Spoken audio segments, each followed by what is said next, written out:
Are there any more questions about the properties within here that you'd like addressed? I've got one or two that have been put in that I will address. But if there's anyone else. You mean like in general? Yeah, in general about these properties. So you'd like to know a little bit more about whilst we've got them in front of us? Yeah. None on the next one. The Scout Hut. Yes. Yes.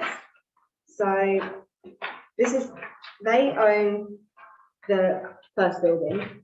Yeah. Yeah, which has the Scouts. Yeah, which is their building on our land. Yeah. Yeah.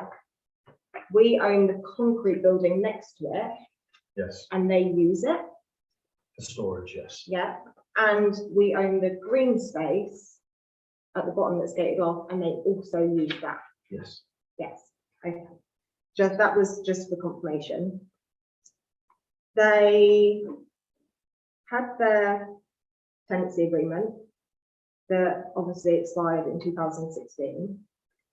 They were then offered a new tenancy agreement in 2016 and they refused to sign it. Is this, am I right?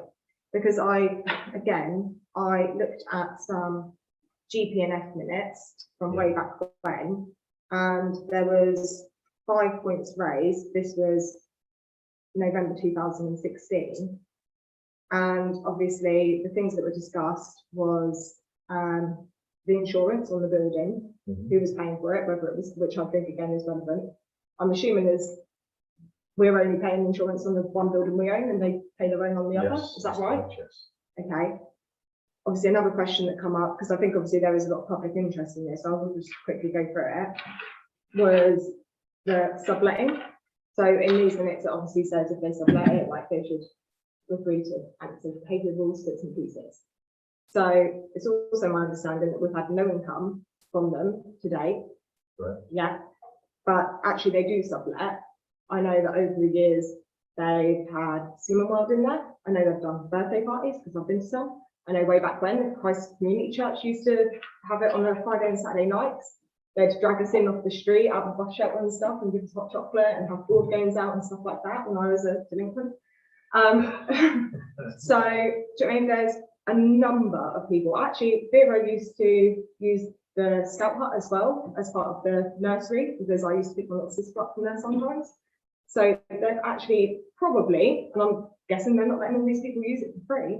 They're taking money, but they're not giving us anything, which I think is ruthless. It also says to investigate plastic safety anti-crime measures for the boundary fence, to consider a rent by other parties such as the Bowls Club, and for the solicitor to amend and reissue the lease. And this was on motion of my mother, but I'm not, do you know what I mean? I'm like, that doesn't mean for any part that, do you know what I mean? That's why I'm drawing attention to these things. I do have a mind of my own. But I literally just think to put their rent in line with the Bowls Club, which is only £770 a year anyway, and really is on actually a similar basis because they've got their own building on our land and the Scout Hut's got their own building on our land. So actually they probably should be paying a similar rate. Yeah. How is that fair on the Bowls Club that have been paying us their rent, that these haven't? And also, what precedent does that set to every other community group that now might turn around and say, can we have a venue for the next 5 years for free, please? Because you've let them.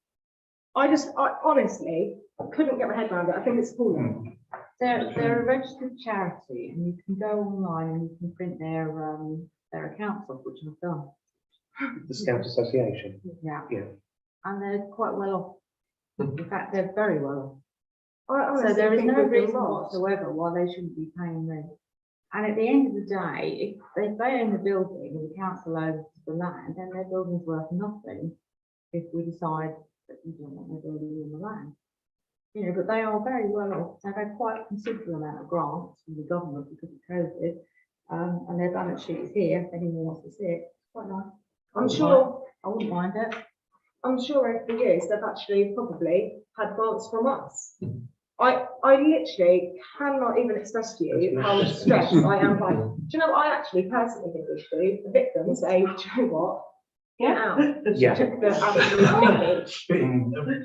Careful, we don't prejudice. Honestly, I'm not, no, but honestly, I I literally know, just I think know it's this is an appalling. emotive subject, we're trying to keep a level head about this. Sorry, councillor Tyra, councillor Lane and councillor Buss stepping up to the order of the house. Okay, first of all, apologies for being late, it was in another meeting, coming with us. Just listening to the discussion, I've read the papers, I've got my